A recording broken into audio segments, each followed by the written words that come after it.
Hello everyone, उम्मीद करता हूँ आप सभी लोग स्वस्थ हैं, तैयारी अच्छी चल रही है। लाइव मॉक 16 कराया गया था एसएससी सीजीएल सीएचएसएल 2025 के लिए। आई होप आप लोगों ने दिया होगा और इसका detailed analysis and math solution इस वीडियो में करेंगे हम। ठीक है, तो अपना लास्ट मॉक का और इस मॉक का स्कोर कमेंट सेक्शन में बताइए कैसा रहा।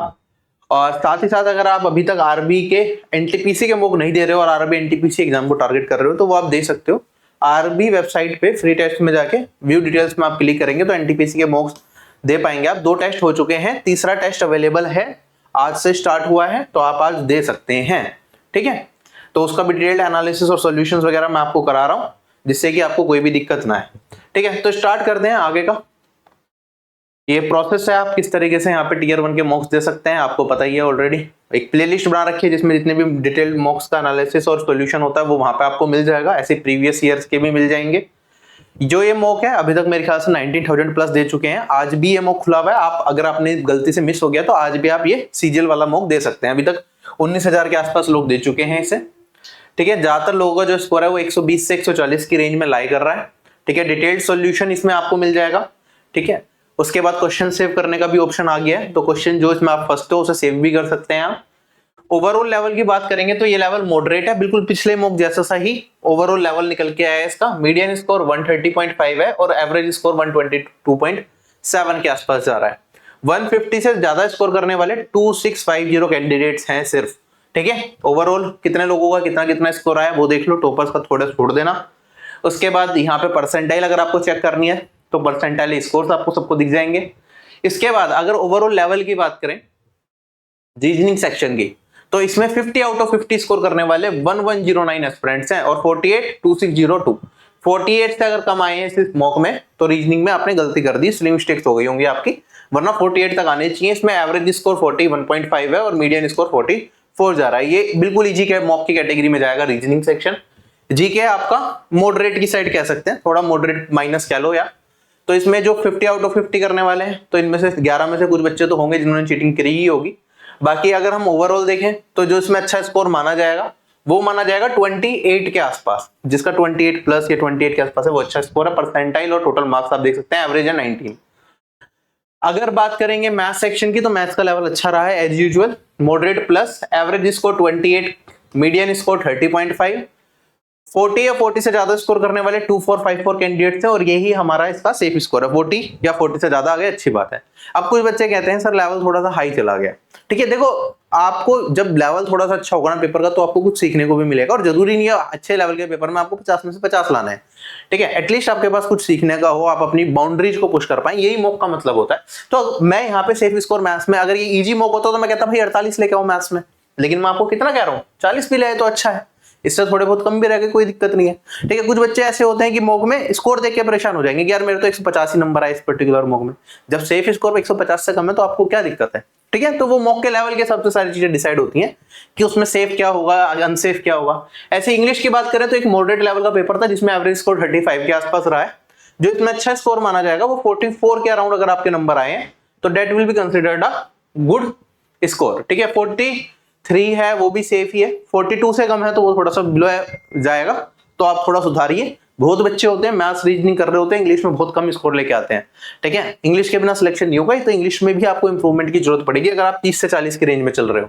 जो सेफ स्कोर होगा इस मॉक 16 का, यूआर से 148, ओबीसी से 144, ईडब्ल्यूएस 142, एससी 125 और एसटी कैटेगरी से 116।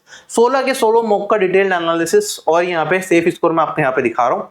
जो पेड कोर्स यूजर्स हैं या टेस्ट सीरीज यूजर्स हैं पेड, वो सारे मॉक्स प्रीवियस भी दे सकते हैं। पिछले साल जो हमने 20 मॉक कराए थे उनके भी वो सारे मॉक्स भी अटेम्प्ट कर सकते हैं आप चाहें तो। ठीक है, अगर आपने टेस्ट सीरीज को परचेज किया हुआ है। अब डिटेल में मैथ सॉल्यूशन देखेंगे कि सारे क्वेश्चंस को हम किस तरीके से एग्जाम में अटेम्प्ट करें जिससे कि एग्जाम में कोई भी दिक्कत हमें ना आए।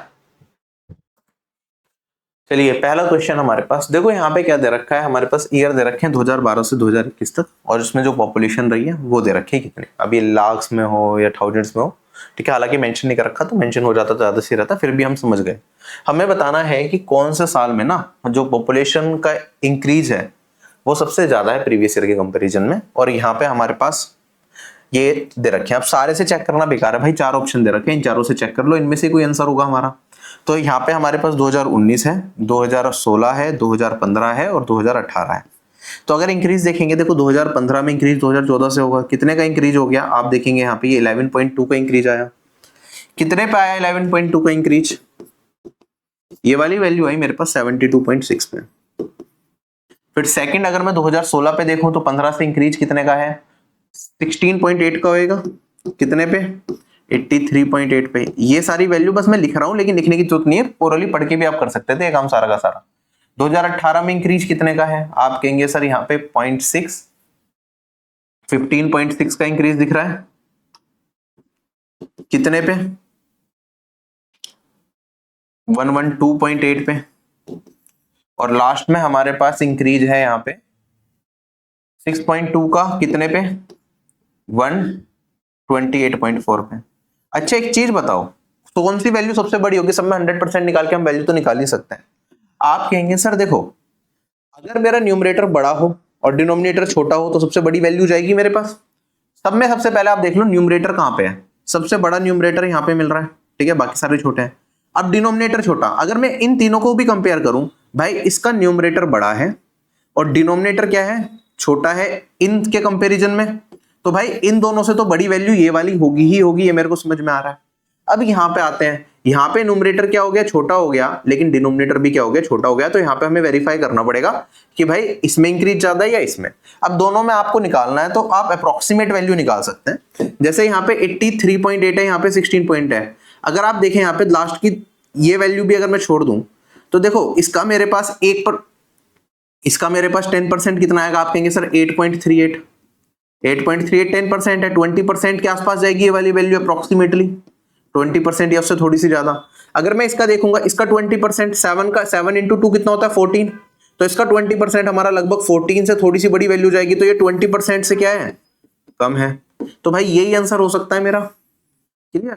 तो आप डायरेक्टली भी ये चीज कर सकते हैं कि भाई अप्रोक्सीमेटली देखा किसकी वैल्यू है, सारा निकालने की जरूरत नहीं है। आपका आंसर ये किसमें था? मेरे पास 83 ये गया था 2016 में, जो इंक्रीज गया था। तो 2016 में मैक्सिमम परसेंटेज में इंक्रीज देखने को मिलेगा। अब देखो यहाँ पे इलेक्शन का क्वेश्चन है, मेरे पास दो कैंडिडेट के बीच में इलेक्शन होता है। जो हारा हुआ कैंडिडेट है उसने वैलिड वोट्स का 38% पाया और इलेक्शन को 1.8 लाख वोट से हार गया। तो अगर वैलिड वोट्स को मैं V मान लेता हूं तो उसे कितना मिला? 38%। जो विनर होगा उसे कितना मिला होगा? आप कहेंगे सर अगर 50% में मिडिल वैल्यू मान लूं तो 38 कितना कम है? 12% कम है। तो विनर को 50 से कितना मिला होगा? 12% ज्यादा मिला होगा। तो इन दोनों का गैप कितना हो जाएगा? 12 इंटू 12 24। तो वैलिड वोट्स का 24% ही हमारा किसके बराबर हो गया? ये 1.8 लाख वोट्स के बराबर हो गया। आप चाहें तो 1.8 की फॉर्म में लिख लें, बाकी आगे आप करना चाहें तो सोल्व कर लेंगे। तो यहां से मैं टोटल वैलिड वोट्स निकाल सकता हूं। आप कहेंगे सर डिवाइडेड बाय 24 इंटू 100 कर देंगे, वरना यहाँ पे आप काटना चाहो तो आप कहेंगे सर ये 3 टाइम्स और ये मेरे पास 4 टाइम्स जाएगा, यहाँ पे डिनोमिनेटर में 10 भी आ जाएगा और 100% निकालने के लिए 25 से गुना करना पड़ेगा दोनों साइड। तो 75/10 ये दैट इज 7.5 लाख। ये आ गई मेरे पास वैलिड वोट्स। आगे क्या आता है, इसमें से 2.5 लाख जो वोट थी वो इनवैलिड डिक्लेयर हो गई थी। भाई इनवैलिड वोट्स को भी अगर मैं जोड़ दूंगा तो टोटल वोट्स निकल के आ जाएंगी मेरे पास, या फिर वो लोग जिन्होंने वोट्स पोल करी हैं वोट्स पोल निकल के आ जाएंगी। तो इसमें 2.5 और जोड़ दिया तो ये आ गया मेरे पास 10 लाख। अब आगे बढ़ते हैं। 25% लोगों ने तो वोट ही नहीं डाली, तो हमें बताना है अप्रोक्सीमेटली कितने लोग रहे होंगे लैक्स में जिन्होंने वोट कास्ट नहीं करी। अब 25% ने वोट नहीं डाली तो कितने ने डाली होगी? 70% ने डाली होगी, 75% ने। ठीक है, तो मैं कहूंगा 75% 10 लाख को रिप्रेजेंट करता है, तो 1% इतने को रिप्रेजेंट करेगा। कितनों ने वोट नहीं डाली? 25% ने, तो इंटू में 25। तो ये वो लोग हो गए जिन्होंने वोट नहीं डाली। इसकी वैल्यू हमें बतानी है, तो सोल्व कर लो, आपका क्वेश्चन खत्म हो गया। 3 और यहाँ पे 3.33। हालांकि ये क्वेश्चन भी लास्ट में छोड़ने वाला था क्योंकि 4-5 स्टेटमेंट है, पढ़ना और सोल्व करने में टाइम लगेगा, तो ये लास्ट में छोड़ो। इस मौके में हमने स्टार्टिंग में 3-4 क्वेश्चन बस ठीक ठाक रखे, बाद में सारे इजी जा रहे हैं। अगला सवाल हमारे पास, अब देखो इसमें क्या दे रखा है हमारे पास 1250 रुपए जो ABCD में बटने हैं। तो A plus B plus C plus D, पहली इक्वेशन तो ये बन गई 1250। फिर कहता है मेरे पास कि जो B और D का शेयर है वो 14/11 है, किसके? A और C के शेयर के। तो A और C से डिवाइड कर देता हूं, इसका मतलब यही है। आगे कहता है कि D का शेयर आधा है A के शेयर से, तो D/A। ठीक है, ए का 2 होगा तो डी का 1 होगा। और आगे क्या था, सी का शेयर 1.2 टाइम्स है ए के शेयर से, तो सी और ए का कंपेयर करेंगे, 1.2 मतलब इसका 10 है, तो इसका क्या हो जाएगा, 12 हो जाएगा, है ना। यही चीजें रखी है हमारे पास। कितनी इक्वेशन, 4 इक्वेशन, 4 वेरिएबल, सारों की वैल्यू इंडिविजुअली निकाली जा सकती है। हमसे पूछा है ए बी सी डी का शेयर बता दो, चारों का अगर मेरे को बताना है, देखो फिर मेरे को सोल्व करने की जरूरत नहीं है। आप कहोगे सर ए और डी का मेरे को रेशियो दिख रहा है 2:1 और सी और डी का दिख रहा है, यहाँ पे आप देखेंगे 5:6 भी लिख सकता हूं। तो यहाँ पे सी और ए का, तो यहाँ पे अगर मेरे पास ए 6 रेशियो है तो सी कितना होना चाहिए, 5 रेशियो। आप ये रेशियो मेंटेन कर लो, उल्टा लिख दिया मैंने 6:5। तो अगर ए 5 रेशियो है तो सी 6 रेशियो और ए 2 रेशियो तो डी 1। तो पहली इक्वेशन से स्टार्ट करते हैं। ये 250 है तो सी क्या होना चाहिए, अगर ये 5 रेशियो को रिप्रेजेंट कर रहा है तो 1:50 के बराबर, या फिर मैं रेशियो निकाल लो डायरेक्टली ए और सी। मैं लिख देता हूं यहाँ पे A B C and D. A और सी का रेशियो निकालूं, हमारे पास क्या आना चाहिए, 5 रेशियो चाहिए। 5:6 आएगा, 50 से कट के आएगा। ए और डी का रेशियो 1:2, 1 ये 2 होना चाहिए और ये 1 होना चाहिए। ठीक है, मैं यहाँ पे लिख देता हूं 2:1, ये सेटिस्फाई कर रहा है, ये हो सकता है। इन दोनों में देखो, ये 5 रेशियो, क्या ये 6 रेशियो बनेगा, नहीं बनेगा। ठीक है, 6 रेशियो, तो अगर ये 250 है तो 300 आएगा, तो ये कट गया। ये 5 रेशियो है तो क्या ये 6 रेशियो बनेगा, आप कहेंगे सर 250 पे 300 पे 5:6 बन रहा था, 225 पे 300 नहीं बनेगा। ये 200 है, ये 300 है, तो भाई ये 2:3 आ गया। ये भी मेरे पास क्या आया, 5:6 नहीं बन रहा, तो एक ही ऑप्शन बन रहा है, तो वही मेरा क्वेश्चन का आंसर हो जाएगा। पूरा सोल्व करने की जरूरत नहीं है। हालांकि अगर आपको पूरा सोल्व भी करना है तो कर सकते हैं, कोई दिक्कत नहीं है इस क्वेश्चन में। आप देखेंगे यहाँ पे सी ए को अगर मैं इन दोनों में कंपेयर करूं, यहाँ पे ए 10 रेशियो है, यहाँ पे ए 2 रेशियो है, ठीक है, या 5 रेशियो है, तो 10 बनाना ज्यादा आसान है, तो 6:5 वाला हटा ही देता हूं। इसमें 5 से गुना और इसमें भी 5 से गुना, तो मैं कहूंगा ए 10 है, तो मेरे पास डी 5 आ जाएगा और सी क्या आ गया 12। अब यहाँ पे पुट कर दो रेशियो की फॉर्म में, इस वाले में ए को 10, सी को 12, डी को मैंने कर दिया 5। आप देखेंगे ये वाली वैल्यू क्या बनेगी, ये 10 और 12 22, ये है 11, मतलब इंटू 2 टाइम करना पड़ रहा है, तो 14 इंटू में 2 28। बी प्लस डी कितना हो गया 28, डी है 5, तो बी कितना आ जाएगा 21 रेशियो आ जाएगा। तो सबका रेशियो निकल गया मेरे पास ए बी सी डी का।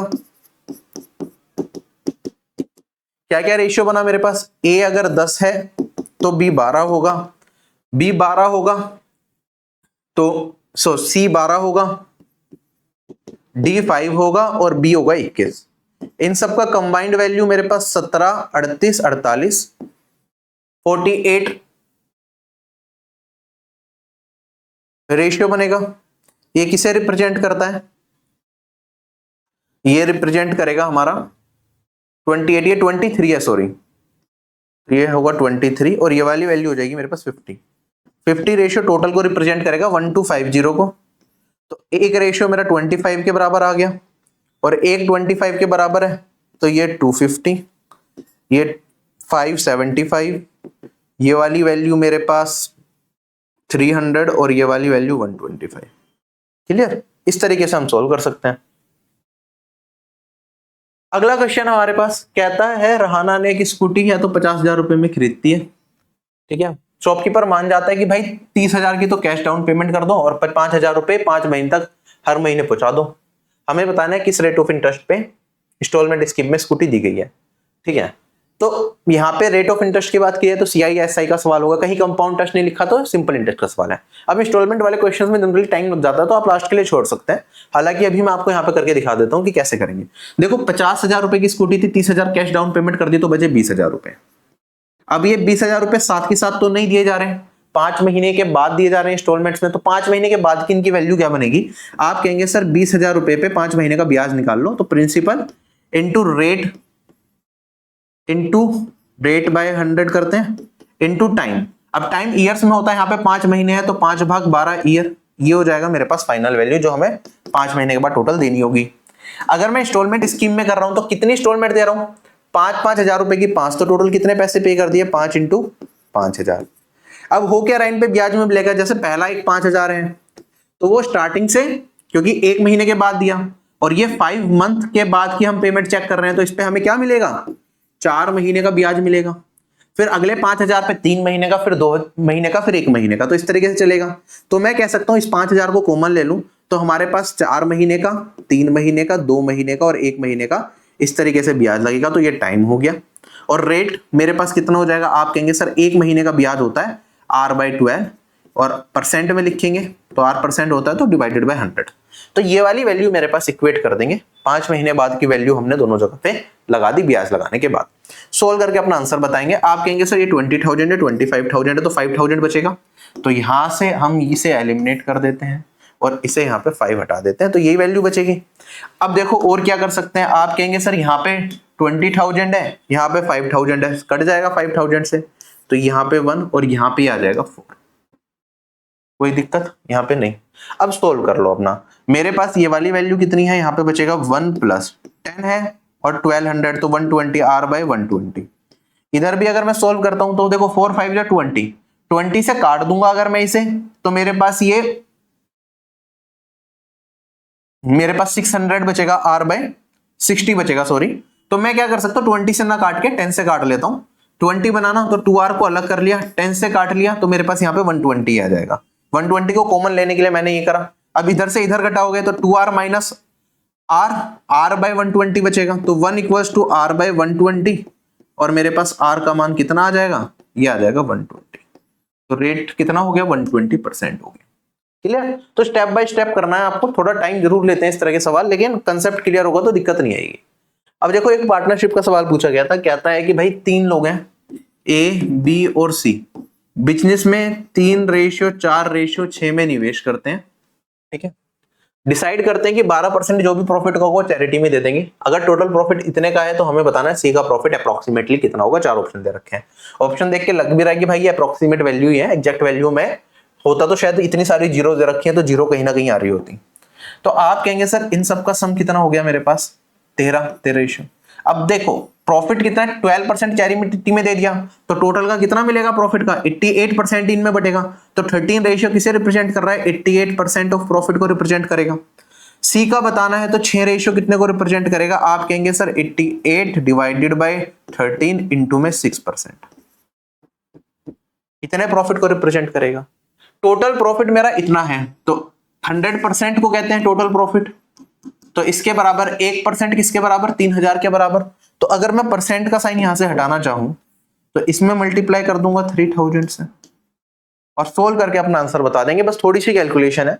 आप कहेंगे सर यहाँ पे कुछ कटेगा तो है नहीं और अप्रोक्सीमेट पॉइंट में वैसी ही वैल्यू जाएगी, 13 किसी को भी नहीं काट पा रहा है इनमें से, तो 18 बन गया। 18 8 जा 144, फिर 144 में 14 जोड़ेंगे तो 158 और ये वाली वैल्यू 3 जीरो आ जाएंगी डिवाइडेड बाय 13 और यहाँ पे मेरे पास मान आ जाएगा 1 जा 28 2 जा 24 1 जा, फिर मेरे पास 110, ये वाली वैल्यू आ जाएगी 8 टाइम्स, ठीक है। फिर बचेगा 60 4 टाइम्स, फिर बचेगा 80, वो कितने टाइम्स आएगा, 6 टाइम्स, और उसके बाद फिर 20.1 ऐसे कुछ जाएगा। क्या वैल्यू बन गई हमारे पास, 121846।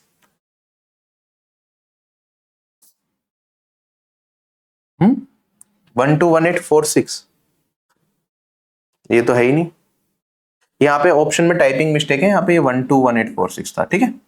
This is the answer. चलें आगे। अगला सवाल हमारे पास कहता है कॉस्ट प्राइस एक आर्टिकल का हमने 25% घटा दिया, फिर उसे 25% बढ़ा दिया, जो फाइनल प्राइस बना वो 18750 बना, तो ओरिजिनल प्राइस बता दो। आप कहेंगे सर कोई भी वैल्यू है, पहले 25% घटाएंगे तो उसका 3/4 रह जाएगा, 25% बढ़ाएंगे तो 4 का 5 बन जाएगा और ये वाली वैल्यू आ गई मेरे पास कितनी, 18750। सोल्व करके हमें इसका मान बताना है कि क्या होगा।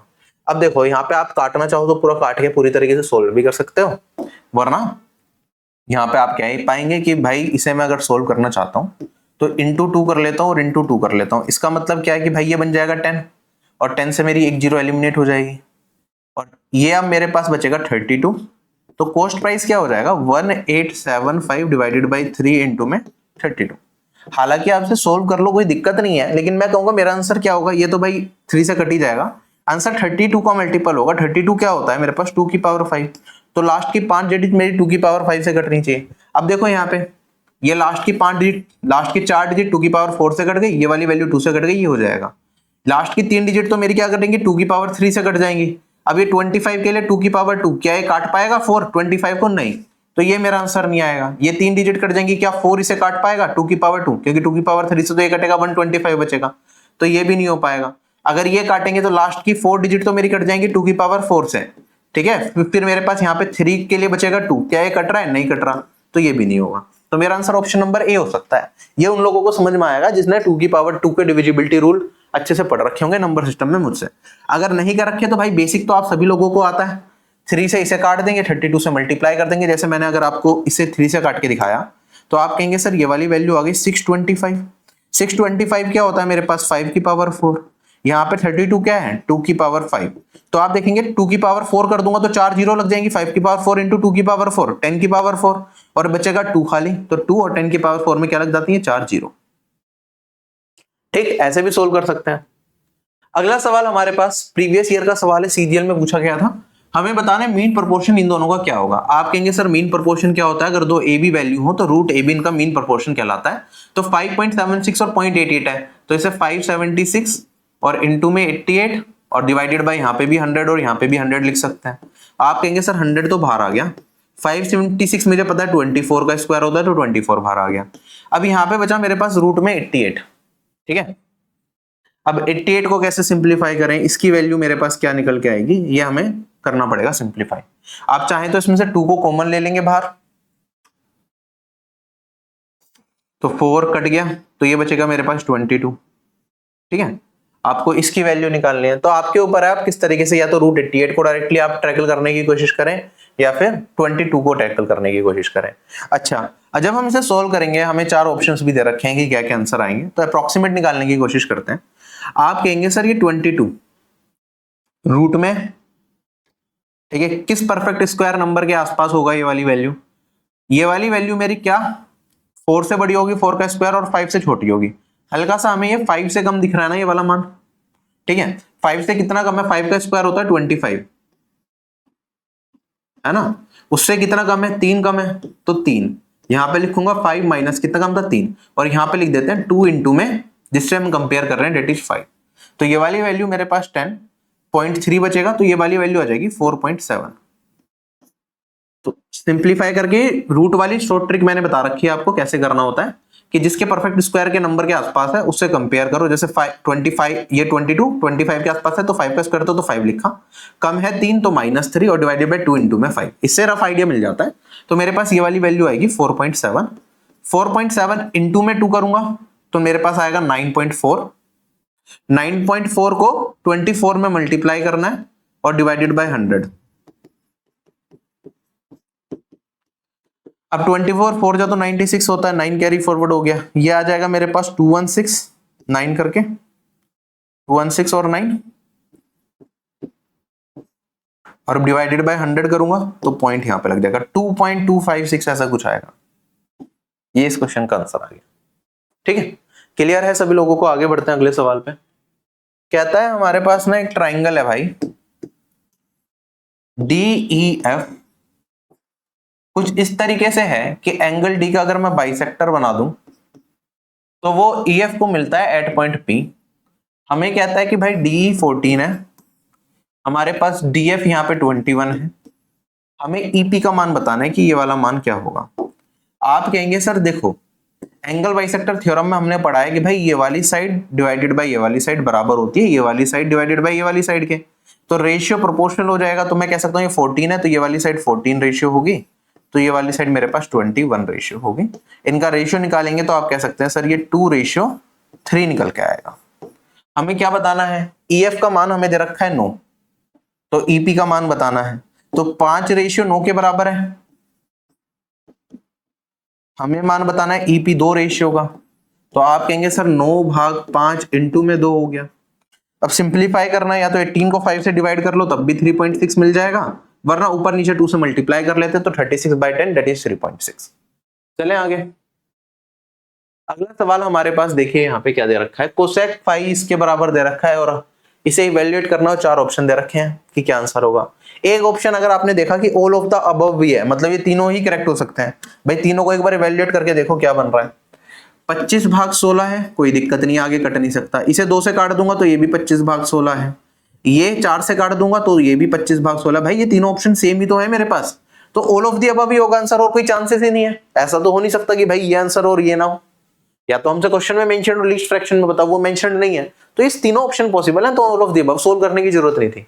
ये प्रीवियस ईयर का क्वेश्चन है ये भी, और अगर आप सोल्व करेंगे इसे तो कैसे सोल्व करेंगे, आप देखेंगे यार sec square theta five minus 1 क्या होता है, tan square five, tan square five और कोट स्क्वायर फाइव कट जाते हैं आपस में, तो मेरे पास बचा 1 plus coat square five, coat square 1 plus coat square five क्या होता है, कोसेक स्क्वायर फाइव, और कोसेक स्क्वायर 5 को अगर मैं निकालता हूं तो भाई कोसेक 5 10/8 है, इसे काट देंगे तो ये 5/4 आएगा, 5/4 का स्क्वायर कर दूंगा तो 25/16 आ जाएगा।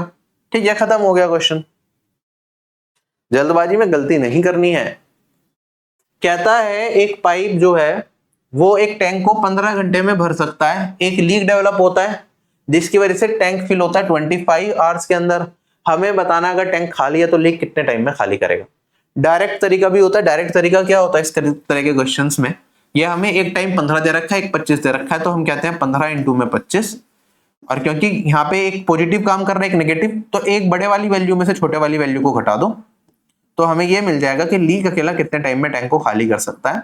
आप कहेंगे सर ये 15 इंटू में 25 भाग में 10, 2 5 से कट जाएगा मेरे पास 3, और ये 2 75 डिवाइडेड बाई 2 37.5। ये हो गया डायरेक्ट तरीका। अगर आपको यहाँ पे इस क्वेश्चन को बेसिक से करना है तो आप कहेंगे सर मेरे पास पाइप है पी जो कि टैंक को 15 घंटे में भर सकता है, पाइप के साथ एक लीक भी डेवलप हो जाए जिसकी वजह से टैंक भरता है मेरा 25 आवर्स में। लीक क्या करेगा, नेगेटिव काम करेगा। टोटल वर्क इन दोनों का एलसीएम मान लेंगे, 15 और 25 का एलसीएम आ गया 75, पाइप की एफिशिएंसी आ गई 5, 75 भाग 15, और लीक की एफिशिएंसी आ गई मेरे पास 3, वो भी किसमें, पॉजिटिव में। अभी पॉजिटिव ही चल रहा है, ठीक है। अगर मेरे पास यहाँ पे क्या करें, P प्लस एल की एफिशिएंसी 3 है, P की एफिशिएंसी 5 है, तो लीक की कितनी होगी। आप कहेंगे सर यहाँ पे मेरे पास इसमें से ये वाली वैल्यू घटाऊंगा तो मेरे पास आएगा -2, और यही मेरी क्या हो जाएगी, लीक की एफिशिएंसी। तो लीक की एफिशिएंसी अगर -2 है इसका मतलब यह है पाइप भरने का काम कर रहा है, लीक खाली करने का काम कर रहा है। तो हमारे पास यहाँ पे 75 और लीक की एफिशिएंसी है 2, कितने टाइम में खाली करेगा, ये करेगा 37.5 में। वर्क डिवाइडेड बाय एफिशिएंसी क्या होता है, टाइम होता है। क्लियर। अगला सवाल हमारे पास कहता है भाई a cube plus B cube plus C cube 3abc है, abc पॉजिटिव नंबर है तो इनका मान बता दो। भाई ये कब कब a cube plus B cube plus C cube 3abc कब होता है, हमने पढ़ा या तो a equals to B equals to C हो, या फिर a plus B plus C equals to 0, दोनों केसेस में ये इक्वेशन ट्रू होती है, हमने पढ़ रखा है। अब भाई अगर सारे के सारे पॉजिटिव हैं तो क्या ये कभी 0 आ जाएगा, अगर ये तीनों को पॉजिटिव ले लूंगा तो ये कभी भी 0 नहीं बन सकता, क्योंकि वैल्यू क्या हो जाएगी मेरे पास, एक पॉजिटिव वैल्यू आएगी। 0 ना पॉजिटिव होता ना नेगेटिव होता, पॉजिटिव आप 1 रखेंगे 2 रखेंगे तो 1 1 1 3 हो जाएगा, या कुछ और वैल्यू चली जाएगी। तो हमारा जो यहाँ पे सेट होएगा वो हो गया a equals to B equals to C, तभी ये सारे के सारे क्या होंगे, इक्वल, मतलब ये इसके बराबर होगा। अगर a equals to B equals to C हो गया तो यहाँ पे सब जगह a को कॉमन ले लेंगे तो वो कट जाएगा, तो मेरे पास जो रिजल्ट बचेगा 3 + 4 + 7 डिवाइडेड बाय 9 + 2 + 3, यही बचेगा। और मैंने सबको अगर रिप्लेस कर दिया से बराबर है तो a से, तो a इधर कॉमन और a इधर कॉमन। आप देखेंगे यहाँ पे 11 14 और यहाँ पे मेरे पास 14, 14/14 क्या होता है 1, और ये इस क्वेश्चन का आंसर है। अगला सवाल हमें दे रखा है, सीपीओ में पूछा गया था ये वाला सवाल शायद, ये सिलेक्शन पोस्ट में, 2x/x + 2 + 1/2x + 4 माइनस में this equals to a + b/x, a और b इंटीजर्स हैं तो हमें a b का मान बताना है। भाई इस तरह के सवाल में ना जल्दबाजी में वैल्यू पुट करके गलती मत कर देना।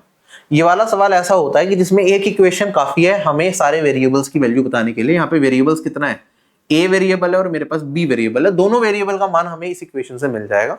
ठीक है, बेसिकली यहाँ पे a और b क्या है, हमारे इंटीजर्स हैं, इसका मतलब बेसिकली यही दे रहा है कि एक फिक्स्ड वैल्यू है। यहाँ पे इंटीजर्स की जगह यहाँ पे कॉन्स्टेंट्स वर्ड हो जाता तो ज्यादा बेटर रहता।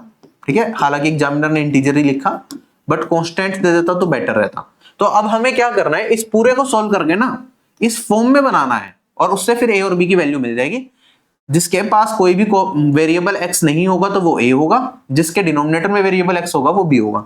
अगर हमें अब इसे सिंप्लीफाई करने लग जाए तो हमारे पास क्या मान बनेगा, आप कहेंगे सर यहाँ पे देखो x + 2 है, यहाँ पे 2 को कॉमन ले लिया तो ये भी x + 2 बन जाएगा, और यहाँ पे अगर मैं देखो 2x को कॉमन ले लूं तो ये भी x + 2 बन जाएगा इधर।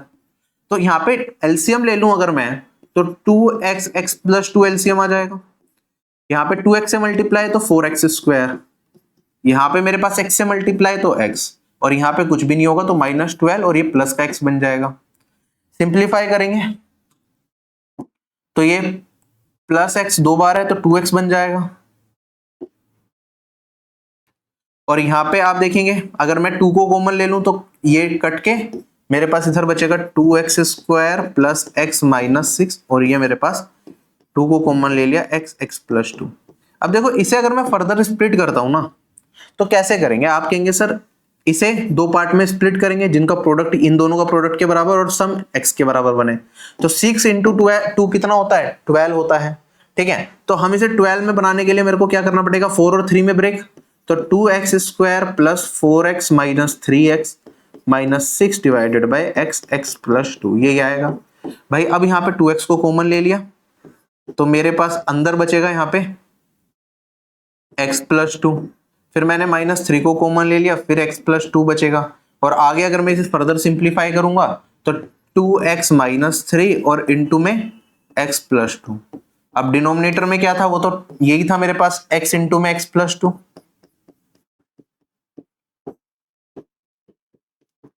आप देखेंगे x प्लस 2 से x प्लस 2 एलिमिनेट हो जाएगा तो मेरे पास यहाँ पे ये 2x minus 3 divided by x करूंगा तो यहाँ पे क्या आया?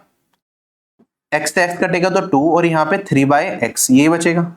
ये किसके बराबर है? a plus B by X के बराबर है। तो भाई a तो आ गया 2 के बराबर, b किसके बराबर? -3 के बराबर। तो यहाँ पे मेरे पास a इंटू बी कितना होगा? 2 इंटू में -3 और रिजल्ट आ जाएगा मेरे पास -6। This is the answer of this question. ठीक है, तो थोड़ा लंबा था लेकिन आपको स्टेप बाय स्टेप करना पड़ेगा, अपना आंसर निकालना पड़ेगा। This is the approach that you need to follow for this question. अगला सवाल हमारे पास देखो, 2 लाइन है x plus Y equal to 4 और 2x माइनस 4, ये दोनों आपस में इंटरसेक्ट करती हैं और जिस पॉइंट से इंटरसेक्ट करेंगी ये दोनों लाइन, उसी पॉइंट से एक और लाइन पास होती हुई जाती है। जो लाइन है हमारे पास ये वाली, y equals to kx plus 9। तो हमें बताना है कि भाई -4k का मान क्या होगा। आप कहेंगे सर इन दोनों का इंटरसेक्शन अगर इस लाइन से पास होता हुआ जा रहा है तो ये पॉइंट पे तीनों लाइन इंटरसेक्ट कर रही है, तो इस लाइन के कोऑर्डिनेट अगर मैं x और y मान लूं तो वो तीनों लाइन पे पड़ेंगे, तीनों लाइन की इक्वेशन को सेटिस्फाई करेंगे।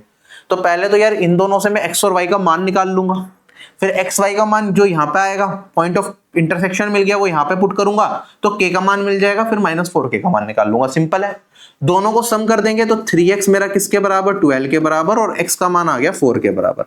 x 4 तो y कितना आ गया? 0 हो जाएगा, तभी 4 बनेगा। और अगर यहां पे पुट कर दिया y को 0 और x को 4 तो ये वाली वैल्यू मेरे पास k का मान कितना आ जाएगा? 4k आ जाएगा मेरे पास, -9 के बराबर है ना। -4k का मान बताना है तो भाई माइनस लगा दो यहाँ पे और यहाँ पे भी, तो ये आ जाएगा +9।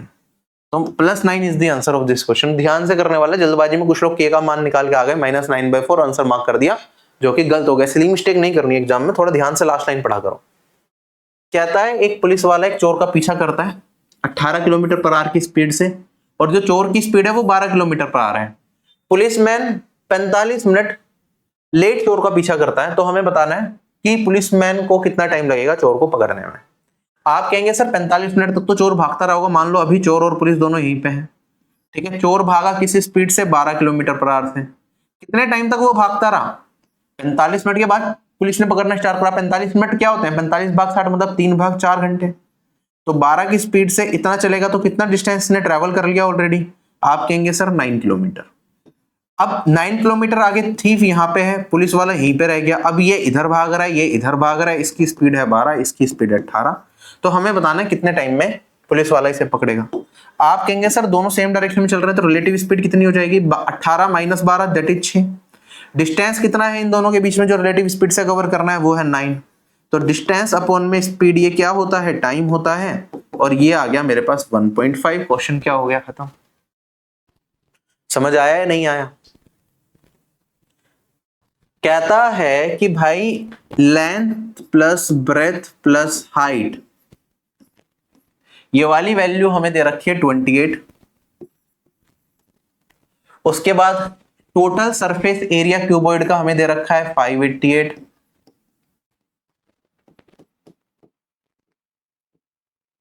हमें बताना है कि डायगोनल की लेंथ क्या होगी। डायगोनल क्या होता है भाई, अपोजिट वर्टेक्स मिला दूं, अगर मैं यहां से ये मिला दूं तो ये डायगोनल कहलाता है। तो हमें बताना है डायगोनल का मान क्या होगा। हम एक फॉर्मूला पढ़ते हैं, सभी साइड्स के सम का स्क्वायर ये बराबर होता है मेरे पास डायगोनल का square plus total surface area. ठीक है, अब ये कैसे आता है फॉर्मूला, तो सभी साइड्स का सम का स्क्वायर, देखो डायगोनल होता है मेरे पास रूट में L square plus B square plus H square, तो अगर मैं स्क्वायर कर दूं तो L square plus B square plus H square ये बनेगा। टोटल सरफेस एरिया क्या होता है 2LB plus BH plus HL। और यहां पे अगर मैं बात करूं सम ऑफ साइड्स क्या है, length plus breadth plus height का होल स्क्वायर। क्या ये फॉर्मूला पढ़ा है XYZ से रिप्लेस करके, a plus B plus C का whole square equals to a square plus B square plus C square plus 2ab plus BC plus CA। तो वही चीज यहां पे यूज करनी है, अपना आंसर बता देना। अब 28 का स्क्वायर होता है 784, इसमें से घटा देंगे 588 को, तो वैल्यू कितनी बच गई मेरे पास, यहाँ पे बचा 6, यहाँ पे बचा 9 और यहाँ पे बचा 1। ये डी स्क्वायर है भाई, किसका स्क्वायर 196 होता है, ये तो 14 का स्क्वायर होता है, तो 14 ही मेरा क्या आ जाएगा इस क्वेश्चन का आंसर आ जाएगा। फॉर्मूला पता होना चाहिए बस। अगला सवाल कहता है हमारे पास ये फिगर दे रखी है जिसमें ए बी ए सी और ई एफ तीनों क्या है, टेंजेंट है किस पे, सर्कल के ऊपर। हमें यहाँ पे ए सी का मान दे रखा है कितना 15.25, तो हमें बताना है कि ए ई का मान क्या होगा अगर हमें डी का मान भी दे रखा है ये वाला कितना 3.45। अच्छा, हम एक प्रॉपर्टी पढ़ते हैं भाई कि एक सर्कल पे अगर एक्सटर्नल पॉइंट से दो टेंजेंट डाली जाए ना तो दोनों की लेंथ क्या होती है, इक्वल होती है। और यही प्रॉपर्टी अगर हम यूज कर लें तो क्वेश्चन में कुछ भी नहीं है। आप कहेंगे सर यहाँ पे ये 15.25 है, तो यहां से लेके ए से ए बी भी जा रहा है और ए सी भी जा रहा है, तो ए बी का मान भी कितना हो गया 15.25, है ना। इसके अलावा अगर ई पॉइंट से देखो एक टेंजेंट ये जा रही एक ये जा रही, तो इन दोनों की लेंथ भी बराबर, तो ये वाली दूरी भी मेरे पास 13.45 हो गई। अगर मेरे को ए ई बताना है तो ए ई क्या हो जाएगा, दिस माइनस दिस, तो ए ई हो जाएगा मेरे पास ए बी माइनस बी, तो 15.25 माइनस 3.45। आप देखेंगे यहां तो बचेगा 0.8 और यहां पे 11। Option number A is correct. ठीक है, सिंपल प्रॉपर्टी बेस्ड सवाल था। 10 स्क्वायर 5 प्लस 10 की पावर 4 5 1 के बराबर दे रखा है, तो चार ऑप्शंस दे रखे हैं, तो हमें बताना है कि भाई हमारा आंसर क्या निकल के आएगा। अब देखो एक इक्वेशन एक वेरिएबल, तो अपनी मर्जी से कुछ भी तो पुट नहीं कर सकते, हमें देखना पड़ेगा। 5 की कोई वैल्यू मेरे दिमाग में भी नहीं आ रही जिसमें स्क्वायर प्लस पावर 4 करके 1 बन जाए, तो आपको बेसिक से पूरा सोल्व करना पड़ेगा कि कैसे होएगा। आप देखो कुछ रिलेशनशिप निकालने की कोशिश करो। अगर मैं 10 स्क्वायर को कॉमन ले लूं तो मेरे पास क्या बचेगा 1 प्लस 10 स्क्वायर, और ये वाली वैल्यू आ जाएगी 1। 1 प्लस 10 स्क्वायर होता है सेक स्क्वायर, तो 10 स्क्वायर को अगर मैं, ये सेक स्क्वायर हो गया। अब देखो 10 और सेक के मल्टी प्रोडक्ट का मैं क्या करूंगा, इसे साइन और कोस में कन्वर्ट कर लेते हैं, जनरली हम तभी सोल्व करते हैं। तो 10 को लिख सकता हूं sine square divided by cos square, और सेक स्क्वायर को लिखूंगा 1 अपॉन कोस स्क्वायर, ये आ गया 1 के बराबर। तो साइन स्क्वायर मेरा किसके बराबर आ गया, कोस की पावर 4 के बराबर, उधर जाके। अब देखो साइन स्क्वायर की फॉर्म में भी चीजें दे रखी हैं, कोस स्क्वायर की फॉर्म में भी दे रखी है, आपके ऊपर आप कैसे देखें। मेरे को एक साइन स्क्वायर से रिलेशनशिप पता है कि sine square plus cos square ये 1 के बराबर होता है, प्रॉपर्टी है। साइन स्क्वायर कोस की पावर 4 के बराबर है, तो यहां पे इसे रिप्लेस कर सकता हूं कोस की पावर 4 से, तो कोस की पावर 4 प्लस कोस स्क्वायर 1 आ रहा है मेरे पास, ऑप्शन नंबर बी सेट बैठ रहा है। क्लियर, तो this will be the right answer of this question. चलें आगे। अगला सवाल कहता है कि भाई ये इनमें से किससे घटेगा, खाली 13 से, खाली 7 से, खाली 9 से, या बोथ 13 और 7। अब देखो ये तो हमें पता ही है कि 9 से तो कटेगा ही कटेगा, तो यहां पे 9 ऑप्शन तो नहीं देना चाहिए था, इस ऑप्शन को करेक्ट कर लेना। ठीक है, तो 9 से तो हमें क्वेश्चन में दिख ही रहा है कि भाई 9 से कटेगा कटेगा, फिर उस क्वेश्चन का साइंस ही क्या बना। और अगर हम देखेंगे यहाँ पे कि 13 से और आगे सोल्व करेंगे तो 7 से भी ये कटता हुआ दिखेगा हमें, तो ये क्वेश्चन थोड़ा सा गलत हो जाएगा, इसे सही कर लेना। ठीक है, 9 की जगह यहाँ पे से कर देना आप 3 नहीं 7 कर देना, 7 तो है दे रखा है, चलो कर देना आप 11 कर देना। ठीक है, अगर हम सोल्व करेंगे, देखो 9 की पावर 15, 16, 17 है, तो 9 की पावर 15 को कॉमन ले लिया, तो 9 की पावर 0 प्लस 9 की पावर 1 प्लस 9 की पावर 2 बचेगा। और अगर देखें यहाँ पे तो 9 की पावर 15, 9 की पावर 0 क्या होता है 1 प्लस 9 प्लस 81, सम कितना हो गया 91, 9 की पावर 15 और इंटू में 91। 91 क्या होता है, ये तो 13 इंटू 7 होता है, तो 13 से भी कटेगा, 7 से भी कटेगा, 9 से भी कटेगा, तो बोथ 13 एंड 7 करेक्ट होगा। ऑप्शन नंबर डी सही कर लेना, ठीक है। अगला सवाल मेरे पास 10x बाई sin x का मान दे रखा है, sin x plus cos x का होल स्क्वायर बताना है। अब भाई साइन और कोस में कन्वर्ट कर लो, 10 क्या होता है साइन अपॉन में कोस, और सेक क्या होता है 1 अपॉन में कोस, तो ये तो आ गया √3/2, कोस से कोस कट जाएगा, साइन थीटा कितना हो गया √3/2। कब होता है जब मेरे पास x का मान कितना हो 60 डिग्री, अगर x का मान 60 डिग्री है यहाँ पे डायरेक्टली √3/2 लिख दो, तो कोस होता है इसमें मेरे पास 1/2 60 पे, और इसका होल स्क्वायर करना है, क्या वैल्यू आएगी, तो √3 प्लस 1 डिवाइडेड बाय 2 का होल स्क्वायर। आप कहेंगे सर यहाँ पे 3 plus 1 plus 2 √3 divided by 2 into 2 4, 4 plus 2 √3 2 से काट दूंगा तो 2 प्लस √3 डिवाइडेड बाय 2 ये बचेगा। Option number D is correct. देखो क्वेश्चन में क्या दे रखा है, हमारे पास दो पाई चार्ट दे रखे हैं, ठीक है। 2022 के अंदर किस स्ट्रीम्स में कितने कितने बच्चे थे वो यहाँ पे रिप्रेजेंट करा रखा है, 2021 के अंदर किस स्ट्रीम में कितने कितने बच्चे थे वो हमें यहाँ पे पाई चार्ट के थ्रू डिग्री के फॉर्म में रिप्रेजेंट करा रखा है। कहता है कि जो बच्चों ने ह्यूमैनिटीज ली वो 15,600 थे दोनों सालों में, तो हमें बताना है कि टोटल नंबर ऑफ स्टूडेंट्स में क्या चेंज आया 2021 से 2022 के अंदर। अब देखो ह्यूमैनिटीज यहाँ पे कितने परसेंट लोगों ने ली, यहाँ पे ह्यूमैनिटीज का एंगल है 86.4,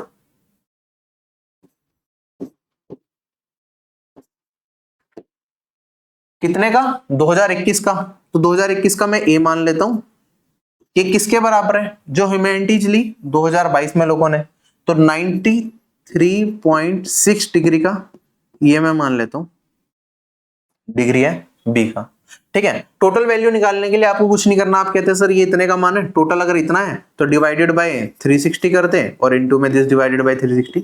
वैसे हालांकि लिखने की जरूरत नहीं, हमने फ्रैक्शन में निकाल लिया कि टोटल जितनी पॉपुलेशन थी 2021 के अंदर उसका इतना भाग और 2022 के अंदर जितनी टोटल पॉपुलेशन थी उसका इतना भाग, ये आपस में क्या हो जाएगा बराबर। तो आप यहाँ पे काट सकते हैं, 360 और 360 कट ही जाएंगे, और अगर मैं ए और बी का मान निकालूंगा तो ए बाई बी ये वाली वैल्यू आ जाएगी मेरे पास 936 डिवाइडेड बाय 864, पॉइंट से पॉइंट हटा भी देंगे कोई दिक्कत नहीं पड़ता। हमें बताना है कि परसेंटेज चेंज कितना हुआ है कॉलेज में 2021 से 2022 में, तो 21 है ये और ये वाला 2022 है, तो हम देख रहे हैं यहाँ पे वैल्यू गिर रही है, कितनी गिर रही है 2, और यहाँ पे ये 72 कितने पे 936 पे, तो अप्रोक्सीमेट वैल्यू बतानी है, तो 72 डिवाइडेड बाय 936 इंटू में 100%। आप इसे चाहें काटना तो आप 4 से काट सकते हैं किसी और वैल्यू से, वरना आप डायरेक्टली भी ट्राई कर सकते हैं कि कितने टाइम्स जाएगा, ठीक है। क्या क्या ऑप्शन है 8, 7, 6, 8।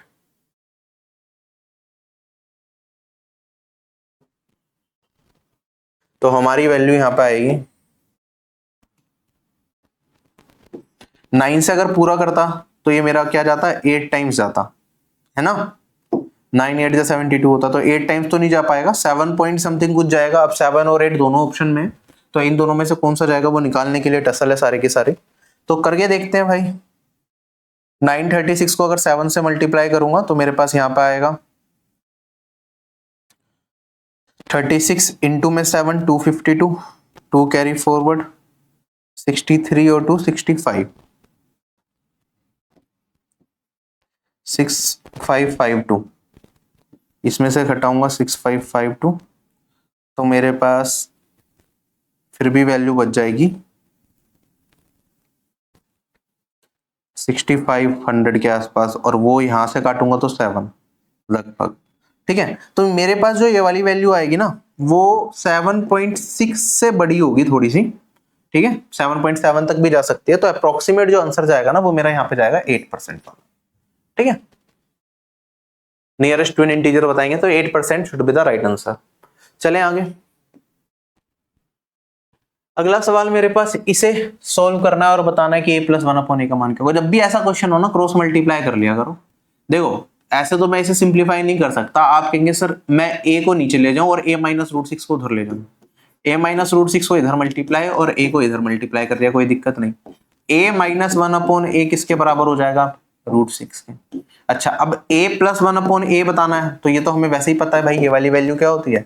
ये होता है रूट के अंदर हमारे पास a-1/a का होल स्क्वायर प्लस में, क्योंकि माइनस से प्लस में जा रहे हैं तो +4। तो ये हो जाएगा 6 + 4 10, तो रूट में 10। ये मेरा इसका मान निकल के आएगा। हालांकि यहाँ पे a > 0 दे रखा था तो मतलब ये पॉजिटिव है, ये पॉजिटिव है, इसलिए ये रिजल्ट पॉजिटिव ही दिखाया हमने, वरना प्लस माइनस का साइन आता है कि पॉजिटिव और नेगेटिव दोनों साइन आते हैं। अगला सवाल हमारे पास, हमें बताना है कौन से सब्जेक्ट में एक पर्टिकुलर पर्सन ने हाईएस्ट स्कोर मार्क करे हैं परसेंटेज में। यहाँ पे मार्क्स ऑब्टेन्ड और टोटल मार्क्स दे रखे हैं, तो कैसे सोल्व करेंगे आप रेशियो में निकालते चलो, ठीक है। वैसे तो 4 सब्जेक्ट दे रखे हैं, हिंदी, आईटी, इंग्लिश और मैथमेटिक्स। मैथमेटिक्स, आईटी, हिंदी और इंग्लिश, ये 4 को ही देखना है, तो चलो इन 4 को ही देख लेते हैं। हमारे पास देखो 100 में से 73 आए तो कितना हो गया? 73% हो गया, डायरेक्टली का हो गया।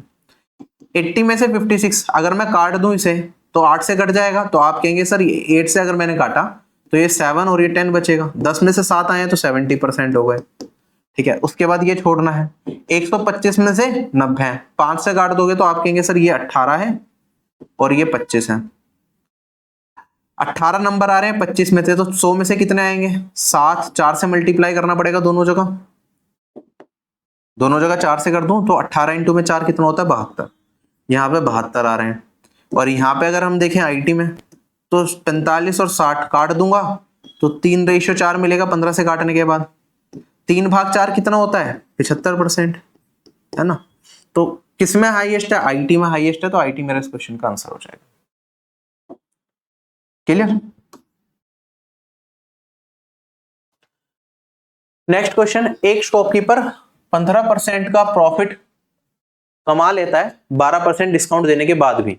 हमें बताना है कि अगर आर्टिकल को एमआरपी पे बेचा जाए, कोई भी डिस्काउंट ना दिया जाए, तो कितना फायदा होगा। डायरेक्ट ट्रिक भी होती है, आप बेसिक से भी कर सकते हैं। आप कहेंगे सर मेरे पास कॉस्ट प्राइस है, प्रॉफिट कितने का हो रहा है? 15% का, तो कॉस्ट प्राइस का 115% क्या हो गया? Selling price. एमआरपी है, उस पर डिस्काउंट कितना दे रहे हैं? 12%, तो कितने का बेचेंगे? 88%। ये इसके बराबर हो जाएगा दोनों सेलिंग प्राइस। सेलिंग प्राइस को इक्वेट कर दिया, आप सिंप्लीफाई करेंगे यहाँ पे तो कॉस्ट प्राइस रेशियो एमआरपी अगर मैं निकालता हूं तो परसेंट से परसेंट कट जाएगा, और तो कुछ कट रहा है क्या? पता नहीं, कट रहा हो तो बाद में देखेंगे। 115 आ गया मेरे पास। कितना? 12 और 15 27। अगर एमआरपी पे बेचेंगे तो 27 का प्रॉफिट होगा, कितने पे? 88 पे। 27/88 गुना में 100%। 4 ऑप्शन दे रखे हैं, क्लोज हैं चारों के चारों ऑप्शंस, तो आपको नियरेस्ट वैल्यू तक निकालना पड़ेगा। तो आपके ऊपर है, आप इसे काट के करना चाहें या पूरा का पूरा डायरेक्टली सोल्व करना चाहें। 88 से पूरा डिवाइड करना मुश्किल होगा, अगर मेरे को लास्ट में आगे वैल्यूज तक जाना है तो बेटर है कि हम काट लें पहले से 4 से। तो ये वाली वैल्यू 22 आ जाएगी और ये वाली वैल्यू मेरे पास 25 आ जाएगी। 25 × 27 तो 175, 675/22 ये मान निकल के आएगा। और यहां से काटूंगा तो पहले 3 टाइम्स जाएगा, फिर 0 आएगा, 15 बचेगा, फिर 0.150 बन गया। फिर आप कहेंगे सर ये 7 टाइम्स नहीं जा पाएगा, 6 और कुछ जाएगा, अप्रोक्सीमेटली 7 के आसपास जा रहा है, ठीक है। उससे थोड़ा सा कम होगा 30.7 से, 30.7 से थोड़ी सी कम वैल्यू क्या है ये, ठीक है, थोड़ा सा कम रहेगा 30.7 से। तो ये आंसर आ गया। चलें आगे। अगला सवाल हमें दे रखा है कि भाई x इसके बराबर है, y इसके बराबर है, x² + y² का मान क्या होगा। भाई ये आइडेंटिटी आपको कितनी बार पढ़ा रखी है। अगर x a cos theta + b sin theta है, और उस केस में अगली बार में क्या करेंगे, a का जो कोफिशिएंट है वो साइन लगा दो, यहाँ पे माइनस का साइन, और b cos कर दो। तो उस केस में मेरे पास होता है x² + y²। भाई किसके बराबर है? a² + b²। आइडेंटिटी बढ़ा रखी है, डायरेक्टली कर दो।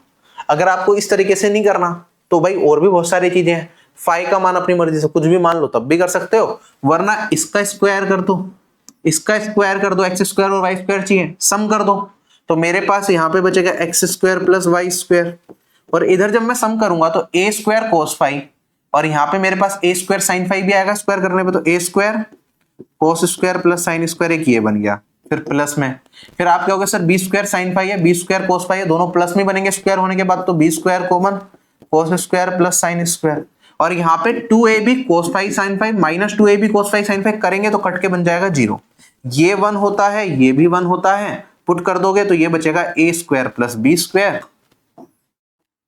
और मेरे पास ये आइडेंटिटी प्रूफ हो गई।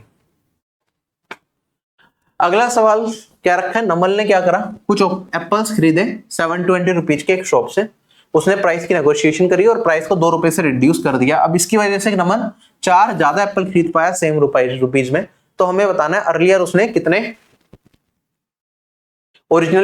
एप्पल्स बाय किए थे। आप मान सकते हैं ओरिजिनली उसने n number of apples buy किए थे और एक एप्पल का प्राइस है x, ठीक है, तो टोटल कितने रुपए पे करे उसने 720। अब उसने प्राइस में बार्गेनिंग कर ली, प्राइस घटवा दिया 2 रुपए से, जिसकी वजह से जो नंबर ऑफ एप्पल्स वो परचेज कर पा रहा है पहले से 4 ज्यादा कर पा रहा है, अमाउंट अब भी उतना ही पे करना पड़ रहा है। हमें बताना है कि भाई ओरिजिनली उसने कितने एप्पल्स बाय करे थे, तो n का मान बता दो क्या होगा।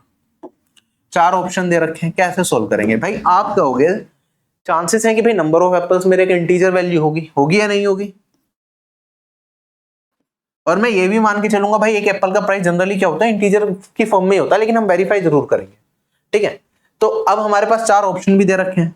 अब आपको ये देखना भाई n यहाँ पे भी है और n यहाँ पे भी है, तो n से भी कटना चाहिए 720, n प्लस 4 से भी कटना चाहिए, तो भाई 28 से 720 कट रहा है क्या, 28 से 720 मेरा कटेगा क्या, नहीं कटेगा डायरेक्टली, है ना, तो कट गया वैसे ही। 36 से 720 कट रहा है, बिल्कुल कट रहा है। n प्लस 4, 36 प्लस 4 कितना हो गया, 40 से 720 कट रहा है, बिल्कुल कट रहा है, तो ये आंसर हो सकता है। 40 से 720 कट रहा है, ठीक है। 44 से 720 कटेगा क्या, 4 जोड़ने के बाद नहीं कटेगा, 11 का फैक्टर आ गया, हाँ तो 11 नहीं है। 52 से ये कट रहा है क्या मेरे पास तो मेरे ख्याल से तो नहीं कट रहा है, 52 से भी 13 का फैक्टर आ गया, नहीं कटेगा, तो 56 से कैसे कटेगा। तो एक ही ऑप्शन है जो ज्यादा सेटिस्फाई कर रहा है, इसके चांसेस होने के सबसे ज्यादा रहेंगे। अब यहाँ पे अगर सोल्व करना भी है आपको तो चेक करके देख लो भाई, n को अगर मैंने 36 रखा तो x का मान कितना आ गया, 20 आ गया, और अगर यहाँ पे 36 n को रखा तो ये बन जाएगा 40, और 20 माइनस 1 ये आ जाएगा 18। क्या ये सेटिस्फाई कर रहा है, बिल्कुल कर रहा है, तो n इक्वल टू 36 ही मेरा आंसर होगा। बेसिक से सोल्व मत करने लग जाना इसे क्वाड्रेटिक बना के, फिर तो इसी क्वेश्चन में फंसे रह जाओगे पूरे एग्जाम के अंदर। आई होप क्लास समझ में आई होगी, आपको क्लास इंटरेस्टिंग लगी होगी, और आपको अगर टेस्ट देने में मजा आ रहा है तो आप पेड टेस्ट सीरीज भी परचेज कर सकते हैं, जिसमें सारे लाइव टेस्ट, इसके अलावा जो एक्स्ट्रा पेड टेस्ट हैं, जो आपके कैलकुलेशन बूस्टर वीडियो, सारी की सारी आपको टेस्ट सीरीज के अंदर मिल जाएगी बहुत ही अफोर्डेबल प्राइस पे। टीयर 2 की टेस्ट सीरीज भी अवेलेबल। अगर आपको डिटेल में सारी चीजें पढ़नी है तो आप ऑफिसर बैच से जुड़ के सारे सब्जेक्ट के सारे कोर्सेज आपको रिकॉर्डेड फॉर्म में मिल जाएंगे, जिससे आप कम से कम टाइम में अपनी तैयारी कर पाएंगे। हर क्लास की पीडीएफ वगैरह अवेलेबल रहती है जो प्रिपरेशन में आपकी मदद करती है। खाली मैथ्स पढ़ना है तो भाई मैथ्स के लिए द्रोणाचार्य बैच बेस्ट है। इसके अंदर मैथ्स और साथ साथ रीजनिंग का कोर्स भी फ्री डाला हुआ है। सारी क्लास की पीडीएफ, मेरी सारी क्लासेस, लेटेस्ट एग्जाम के बेस्ट क्वेश्चन, सब कुछ कोर्स के अंदर आपको मिल जाता है ज्वाइन करते ही, जिससे कि आप कम से कम टाइम में अपनी प्रिपरेशन को कर पाते हैं, ठीक है। और साथ के साथ एक डेडिकेटेड ग्रुप भी मिलेगा जिसमें आप मुझसे कोई भी अपनी क्वेरी डायरेक्टली पूछ सकते हैं, तो आपको कहीं भी दिक्कत नहीं आएगी प्रिपरेशन के टाइम, ठीक है। अभी आपसे यही बता लेता हूँ, bye bye, take care and जय हिंद। क्या आप एसएससी एग्जाम्स की तैयारी कर रहे हैं और कंफ्यूज्ड हैं कैसे प्रिपरेशन करें? देखो, कोई भी कॉम्पिटिटिव एग्जाम अगर आपको निकालना है तो सबसे जरूरी है आपका उसमें हार्ड वर्क, उसके बाद right strategy and right guidance. मैं Shubham Jain, ex GST inspector, जिसने अपने 7 साल के टीचिंग करियर में लाखों बच्चों को ट्रेन किया और उनकी ड्रीम जॉब तक पहुंचने में मदद करी है। मैंने खुद एसएससी सीजीएल एग्जामिनेशन को फर्स्ट अटेम्प्ट में निकाला था, तो I know the best method जिससे कम से कम टाइम में अपनी प्रिपरेशन तक कर सकते हैं। आप लोगों के लिए लेके आया हूँ ऑफिसर बैच, एक ऐसा बैच जिसमें बेसिक्स टू हाई लेवल सारी चीजें आपको कराई जाएंगी। मैथ्स में उसमें मैं खुद पढ़ाता हूँ, साथ ही साथ आपको उसमें एक दिया जाता है टारगेट ग्रुप, जिसमें आप डेली बेसिस पे आपको टारगेट दिए जाएंगे, आपको वो फॉलो करने हैं और आप लिमिटेड टाइम के अंदर अपने कोर्स को कवर कर सकते हैं। साथ ही साथ एक डाउट ग्रुप भी होगा जिसमें मैं खुद अवेलेबल रहूंगा। आप कोई भी क्वेरी अपने डायरेक्टली मुझसे पूछ सकते हैं और अपनी सही गाइडेंस में प्रिपरेशन को आगे ले जा सकते हैं। डिस्ट्रैक्शन फ्री एनवायरनमेंट में आप अपनी कंप्लीट तैयारी करेंगे तो आपके सिलेक्शन के चांसेस ज्यादा बढ़ेंगे। साथ ही साथ कोई भी चीज आप पढ़ते हैं तो उससे रिलेटेड टेस्ट वहां पे अवेलेबल रहते हैं, जिससे आप अपनी परफॉर्मेंस को एनालाइज कर पाएं। प्री और मेंस की टेस्ट सीरीज कोर्स के साथ आपको मिलेगी। इसके साथ साथ आपके लिए एक एड ऑन भी है, जो लोग स्टेट एग्जाम्स की प्रिपरेशन करते हैं, जैसे जिसमें हिंदी पूछा जाए, स्टेनोग्राफी की कुछ बच्चे प्रिपेयर कर रहे होते हैं, या फिर कंप्यूटर कुछ एग्जाम्स में पूछा जाता है, तो उसकी क्लासेस भी हमने ऑफिसर बैच के अंदर इंक्लूड कर दिया है, मैथ्स, इंग्लिश, जीके, रीजनिंग के साथ साथ। तो एक कोर्स में आपकी कंप्लीट प्रिपरेशन हो जाएगी। आप लोगों के लिए एक ऑफर भी है, अगर आप एग्जाम 10 कोड यूज करेंगे तो आपको 10% का डिस्काउंट मिल जाएगा ऑफिसर बैच के ऊपर। अगर आप इंडिविजुअल सब्जेक्ट्स के कोर्सेज लेना चाहते हैं तो these are also available at very affordable prices, तो आप you can enroll in those courses as well. जय हिंद।